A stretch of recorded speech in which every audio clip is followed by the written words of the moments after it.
મહત્વના સમાચારથી કરી શરૂઆત। દ્વારકામાં વરસાદ ખેંચાતા મગફળીના પાક પર સંકટ। વરસાદ ખેંચાતા પાણી હતું દારમાં ખલાસ થઈ ગયું અને માંડવી સાવ સુકાઈ ગઈ છે। ખેડૂતોની પરિસ્થિતિ અત્યારે એટલી ગંભીર છે કે કોઈ એને વાત ના કરો। જે આખા વર્ષની જે મહેનત હતી મહેનત ફેલ ગઈ છે અને આરે આરે જે કાંઈ મૂડી હતી એ મૂડી પણ જમીનની અંદર રોપી દીધી છે એટલે અમારી પાસે હવે બીજો કોઈ વિકલ્પ પણ નથી। આ વેદના છે જગતના તાતની। દેવભૂમિ દ્વારકા જ્યાં ખેડૂતોની આંખો સામે સુકાઈ રહ્યો છે મગફળીનો પાક। વરસાદ ખેંચાતા જગતના તાત પર જાણે આભ તૂટી પડ્યું છે। ખંભાળિયાના લાલપરડા ગામે ખેડૂતે સારા વરસાદની આશાએ મગફળીનું આગોતરું વાવેતર કર્યું। ખેતરમાં લીલોછમ પાક જોઈને પરિવારના સારા દિવસોની આશા બંધાય, પરંતુ વરસાદે જાણે અચાનક મોઢું ફેરવી લેતા આશાઓ પર પાણી ફરી વળ્યું। વરસાદ ન પડતા કુવા અને બોરના તળિયા દેખાવા લાગ્યા। સિંચાઈ માટે પાણી ન મળતા ખેડૂતે જે પાક માટે દિવસ રાત મહેનત કરી, બિયારણ નાખ્યું, ખર્ચ કર્યો અને સારા ઉત્પાદનના સપના જોયા, એ જ પાકને બચાવવાની જગ્યાએ હવે ખેડૂતે પોતાના હાથે ઊભા પાકમાં ટ્રેક્ટર ફેરવાની કઠોર મજબૂરી વેઠવી પડી। 1 વીઘા પાછળ 5 થી 6 હજાર રૂપિયા ખર્ચાયા। પાક સંપૂર્ણ નિષ્ફળ જાય તે પહેલા જ કોઈ મગફળી બચી છે તેને ઉપાડી હવે પશુઓના ઘાસચારા તરીકે ઉપયોગ કરવાનો નિર્ણય લેવાયો। આકાશ સામે મીટ માંડીને બેઠેલા ખેડૂતને હવે એક જ સવાલ સતાવી રહ્યો છે, વરસાદ ક્યારે આવશે? એ તો ખબર નથી, પણ સુકાઈ ગયેલી મહેનતનું વળતર કોણ આપશે? દ્વારકામાં વરસાદ ખેંચાતા ખેડૂતોની હાલત કફોડી। રોકાણ સામે હવે રિટર્નની પણ ગેરંટી નહીં। અને મગફળીમાં કોઈ કાંઈ કહેવાય કાંઈ ઘા હુકાઈ ગયું, કોઈ વસ્તુ કાંઈ થાય નથી।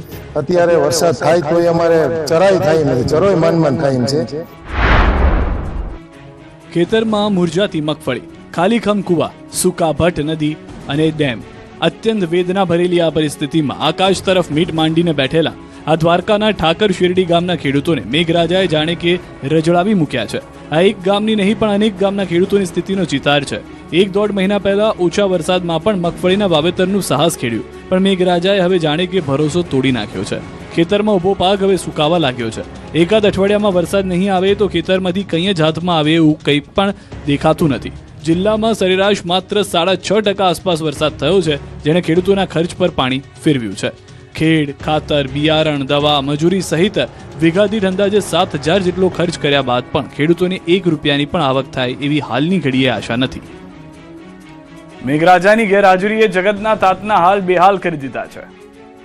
અત્યારે કુવા અને બોરિંગમાં બંનેમાં પાણી ખૂટવાની તૈયારીમાં છે અને ખૂટી રહ્યા છે। અમુક જગ્યાએ પાણી પણ છે પણ નહીં। મેઘરાજાની લાંબી ગેરહાજરીએ જૂનાગઢના ધરતીપુત્રોની ચિંતા વધારી દીધી છે। વંથલી પંથકમાં વરસાદ ખેંચાતા કપાસ અને મગફળીનો ઊભો પાક હવે મુરઝાઈ રહ્યો છે। ખેડૂતોએ મોંઘા બિયારણ, ખાતર અને મજૂરી પાછળ હજારો રૂપિયા ખર્ચી નાખ્યા, પરંતુ હવે પાક બચાવવો મુશ્કેલ બની રહ્યો છે। કપાસ પાછળ વીઘે 10 થી 12,000 અને મગફળી પાછળ 20,000 રૂપિયા સુધીનો ખર્ચ થઈ ચૂક્યો છે, પરંતુ વરસાદ નહીં પડે તો આ ખર્ચ અને ખેડૂતોનો પરસેવો માટીમાં જ ભળી જવાની ભીતિ છે। ઉભેણ અને ઓજત જેવી પંથકની જીવાદોરી સમાન નદીઓમાં પાણી નથી। કુવા અને બોરવેલના તળ પણ ઊંડા ઉતરી ગયા છે। વાવેતર બાદ 15 થી 20 દિવસ સુધી વરસાદ ખેંચાતા પાક પહેલેથી જ મુશ્કેલીમાં હતો। હવે આગામી 1 અઠવાડિયામાં વરસાદ નહીં પડે તો ઊભા પાકને બચાવવો મુશ્કેલ બનશે। ખેડૂતોનો દાવો છે કે સિંચાઈનું પાણી નહીં મળે તો હજારો હેક્ટરનો પાક બરબાદ થવાની ભીતિ છે। પાણી અમારે વાવ છે, દાર છે, તો અમારા પાણીના આવતર ખાલી છે। પાણી છે ને એટલે અમારો પાક થાય એવી પોઝિશન નથી। રાજકોટમાં મહેનતથી ઉગાડેલી મગફળી પશુઓને ખવડાવવાની નોબત આવી। મગફળી પશુને આપી આમાં ઘર ને બધું હાલે તમારું, હવે કઈ હાલે નથી। પોપટો નો આવ્યો, ડોડો જે આવે ને મગફળીમાં ડોડો નો આવ્યો અને પીળિયા નામનો રોગ આવી ગયો। વરસાદના ભાવે આ બધું થયું। આ માત્ર ખેતરમાં નિષ્ફળ ગયેલો મગફળીનો પાક નથી, આ તો જગતના તાતની તૂટી ગયેલી આશા છે। રાજકોટના ન્યારા ગામમાં ખેડૂતોએ મહામહેનતે મગફળીનું વાવેતર કર્યું। આંખોમાં સારા ઉત્પાદન અને પરિવારના સારા ભવિષ્યના સપના હતા, પરંતુ કુદરત જાણે જગતના તાતથી રૂઠી હોય તેમ વરસાદે મોઢું ફેરવી લીધું। મહેનત અને ખર્ચ કરીને ઉગાડેલી મગફળીમાં પૂરતો ડોડો જ ન આવતા ખેડૂતોની આશા પર પાણી ફરી વળ્યું। વરસાદ ખેંચાતા પાકમાં પીળિયા નામનો રોગ પણ આવી ગયો, જેના કારણે ઊભો પાક ધીમે ધીમે બરબાદ થવા લાગ્યો। ખેતરમાં પાક જોઈને જે ખેડૂત સારા ઉત્પાદનની આશા રાખતો હતો એ જ ખેડૂતને હવે પાક બચાવવાને બદલે ખેતરમાંથી મગફળી કાઢી નાખવાની મજબૂરી આવી છે। બિયારણનો ખર્ચ, ખાતર, દવાનો ખર્ચ અને દિવસ રાત કરેલી મહેનત, આ બધું કર્યા બાદ પણ જ્યારે હાથમાં કંઈ ન આવ્યું ત્યારે ખેડૂતોએ પોતાની મહામૂલી મગફળી પશુઓને ખવડાવી દીધી। જે પાક ઘરમાં અનાજ અને આવક લાવવાનો હતો એ જ પાક હવે પશુઓના ઘાસચારા તરીકે ઉપયોગમાં લેવાઈ રહ્યો છે। ખેડૂતની વ્યથા માત્ર પાક બરબાદ થવાની નથી, પાક સાથે આખા વર્ષની મહેનત, ખર્ચ અને પરિવારના સારા દિવસોની આશા પણ બરબાદ થઈ છે। બનાસકાંઠામાં પાણી આપોની પોકાર સાથે ખેડૂતોએ અનોખો વિરોધ નોંધાવ્યો.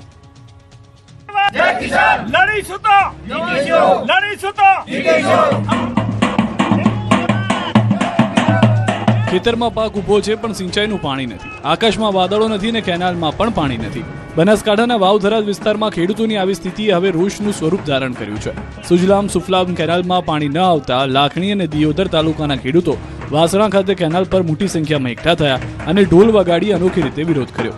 ખેડૂતોએ સુજલામ સુફલામ કેનાલ ચાલુ કરો અને જય જવાન જય કિસાનના નારા લગાવી તંત્ર સામે રોષ વ્યક્ત કર્યો. ખેડૂતોના દાવા મુજબ છેલ્લા 5 દિવસથી કેનાલમાં પાણી પહોંચ્યું નથી, જ્યારે મુખ્યમંત્રી ભૂપેન્દ્ર પટેલે 20 ઓગસ્ટથી કેનાલમાં પાણી છોડવાની જાહેરાત કરી હતી. વરસાદ ખેંચાતા અને ભૂગર્ભ જળસ્તર ઊંડું જતા પાકને બચાવવાની ખેડૂતોની ચિંતા વધી છે. હવે ખેડૂતોની એક જ માંગ છે કે તાત્કાલિક કેનાલમાં પાણી છોડવામાં આવે, નહીં તો ઊભા પાકને નુકસાન જશે. ખેડામાં સિંચાઈના પાણીને લઈને ભાજપના નેતાનો આક્રમક અંદાજ જોવા મળ્યો. મહી સિંચાઈની કેનાલમાં પાણી બંધ કરી દેવાતા ખેડૂતોને હાથમાં આવેલો કોળિયો જતો રહે તેવી સ્થિતિ ઊભી થઈ છે. ભાજપ નેતાએ કાઠિયાવાડને પીવાનું પાણી પૂરું પાડતી પરિયેજ યોજનાનું પાણી બંધ કરવાની ચીમકી ઉચ્ચારી. મહત્વનું છે કે ધારાસભ્ય, સાંસદ અને અધિકારીઓને વારંવારની રજૂઆત બાદ પણ અહીં કેનાલમાં પાણી છોડાતું નથી, જેના કારણે મહી કેનાલમાં પાણી બંધ કરાતા માતર, સુચિત્રા, તારાપુર અને ખંભાતના ખેડૂતોને મોટી અસર પડી રહી છે. જેને લઈને ભાજપ નેતા ચંદ્રેશ પટેલ અને ખેડૂતોએ કલેક્ટરને આવેદનપત્ર આપ્યું. સાથે સિંચાઈ વિભાગના અધિકારીઓને 2 દિવસનું અલ્ટિમેટમ આપ્યું કે જો પાણી નહીં મળે તો આંદોલનની તૈયારી દર્શાવી. જોકે આ સમગ્ર મામલે ખેડૂતોની રજૂઆત બાદ પણ અધિકારીઓ હાથ ખંખેરી રહ્યા છે અને તેમને પાણીનો આવરો ન હોવાનો જવાબ આપી જવાબદારીમાંથી હાથ ઊંચા કરી દીધા છે. આગામી 7 દિવસ ભારે વરસાદની શક્યતા નથી. સારા વરસાદ માટે રાહ જોવી પડશે. કાગડોળે મેઘરાજાની રાહ જોઈ રહેલા જગતના તાત માટે ચિંતાજનક સમાચાર છે. સારા વરસાદ માટે ધરતીપુત્રોને હજુ રાહ જોવી પડશે. હવામાન વિભાગની આગાહી પ્રમાણે આગામી 7 દિવસ રાજ્યમાં ભારે વરસાદની કોઈ શક્યતા નથી, પરંતુ સામાન્ય વરસાદનું હવામાન વિભાગનું અનુમાન છે. સૌરાષ્ટ્ર અને દક્ષિણ ગુજરાતના અમુક વિસ્તારમાં સામાન્ય વરસાદની શક્યતા છે, પરંતુ સારા વરસાદ માટે હજુ રાહ જોવી પડશે. ખાસ કરીને સૌરાષ્ટ્ર અને કચ્છના ખેડૂતોની ચિંતા વધી શકે છે, કારણ કે અહીં સામાન્ય કરતાં 30% ઓછો વરસાદ નોંધાયો છે. વરસાદ ખેંચાતા ખેતરમાં ઊભા પાકને પાણીની જરૂરિયાત વધી રહી છે અને સિંચાઈની વ્યવસ્થા ન હોય તેવા ખેડૂતોની મુશ્કેલી વધુ વધી શકે છે. રાજ્યમાં સામાન્ય કરતાં 7% વધુ વરસાદ નોંધાયો છે, પરંતુ સૌરાષ્ટ્ર કચ્છમાં વરસાદની ઘટ ખેડૂતો માટે ચિંતાનો વિષય બની છે. अगले आने वाले हफ्ते में मौसम इसी तरह का बने रहेगा. बहुत कम रेंज देखने को मिलेगी और मुख्य तौर पे जो है साउथ गुजरात के कुछ हिस्सों में तो सौराष्ट्र के कुछ जगहों पे जो है लाइट टू मॉडरेट रेंज देखने को मिल सकती है अगले 7 दिनों तक. અરવલ્લીના વાત્રક ડેમમાં વાત્રક નર્મદાનું પાણી જોડાયું હતું. ખેડૂતોમાં ખુશી જોવા મળી. અરવલ્લીના ખેડૂતો માટે રાહતના સમાચાર આવ્યા છે. ઓછા વરસાદને કારણે પાણીની ચિંતા વચ્ચે માલપુરના વાત્રક ડેમમાં નર્મદાનું પાણી છોડવામાં આવ્યું છે. મંત્રી પીસી બરંડાની રજૂઆત બાદ નર્મદાનું પાણી વાત્રક ડેમમાં છોડવાનો નિર્ણય લેવાયો. વાત્રક ડેમમાં હાલ પાણીની આવક ઓછી હોવાથી માલપુર અને મેઘરજ વિસ્તારના તળાવો ભરવામાં મુશ્કેલી સર્જાઈ હતી, પરંતુ હવે નર્મદાના નીર મળતા વાત્રક નદી મારફતે માલપુર અને મેઘરજના તળાવો ભરાશે, જેના કારણે સિંચાઈના પાણી માટે ચિંતિત ખેડૂતોને મોટી રાહત મળશે. બીજી તરફ તળાવોમાં પાણી આવતા પશુપાલકોની પણ પાણીની સમસ્યા હળવી થશે. નર્મદાનું પાણી મળતા ખેડૂતો અને પશુપાલકોમાં ખુશીનો માહોલ જોવા મળી રહ્યો છે. ઓછા વરસાદ વચ્ચે નર્મદાના નીર ખેડૂતો માટે આશાનું કિરણ બન્યા છે. સુરતમાં શાકભાજીના ભાવમાં ભડકો, ગૃહિણીઓનું બજેટ ખોરવાયું. ડુંગળી કાપતી વખતે આંખમાંથી આંસુ આવે એ તો સ્વાભાવિક છે, પણ સુરતમાં હવે ડુંગળી ખરીદતી વખતે પણ આંખે આંસુ આવે તેવી સ્થિતિ સર્જાઈ છે. ગરીબોની કસ્તુરી કહેવાતી ડુંગળી હવે સામાન્ય પરિવારના રસોડાનું બજેટ બગાડી રહી છે. જી હા, સુરતના છૂટક બજારમાં ડુંગળીનો ભાવ કિલોએ 60 થી 65 રૂપિયા સુધી પહોંચી ગયો. મહારાષ્ટ્રમાં ભારે વરસાદને કારણે ખેતરમાં ડુંગળીનો પાક સડી જતા બજારમાં આવક ઘટી અને આવક ઘટતા ભાવમાં જોરદાર ઉછાળો આવ્યો. માત્ર ડુંગળી જ નહીં, વરસાદનો માર શાકભાજીના ભાવ પર પણ પડ્યો છે. એક મહિનામાં ગવાર, ચોળી, લીંબુ, પાપડી, ટીંડોળા સહિત અનેક શાકભાજીના ભાવમાં વધારો થયો. વરસાદ ખેતરમાં પડ્યા, પાકને નુકસાન થયું અને હવે તેની સીધી અસર સુરતના રસોડા સુધી પહોંચી છે. માત્ર એક મહિનામાં શાકભાજીના ભાવમાં મોટો ઉછાળો આવ્યો. 20 કિલોના હોલસેલ ભાવની વાત કરીએ તો ડુંગળી 500 થી 600 રૂપિયાથી વધીને 800 થી 1000 રૂપિયા થઈ ગઈ. ફ્લાવર 400 થી 600 થી વધીને 700 થી 800 રૂપિયા. લીંબુ 600 થી 700 થી વધીને 900 થી 1200 રૂપિયા. ગવાર 800 900 થી વધીને 1400 થી 1500 રૂપિયા અને ચોળી 700 થી 900 રૂપિયાથી વધીને 1200 થી 1800 રૂપિયા થઈ ગઈ છે. જ્યારે પાપડી 1000 થી 1200 રૂપિયા વધીને 1300 થી 1500 રૂપિયા. તો ટીંડોળાના ભાવ 500 થી 700 રૂપિયા હતા, જે વધીને 1000 થી 1200 રૂપિયા થઈ ગયા છે. અને તુવેરના ભાવ જે 1500 થી 1800 રૂપિયા હતા, તે વધીને 2000 થી 2500 રૂપિયા હોલસેલના 20 કિલોના થઈ ગયા છે. અને રીંગણનો ભાવ પણ 500 થી 700 રૂપિયા વધીને 1000 થી 1200 રૂપિયા પહોંચી ગયો છે. તહેવાર પહેલા વધુ એક મોંઘવારીનો માર, રસોડામાં ડુંગળી પણ બની વિલન.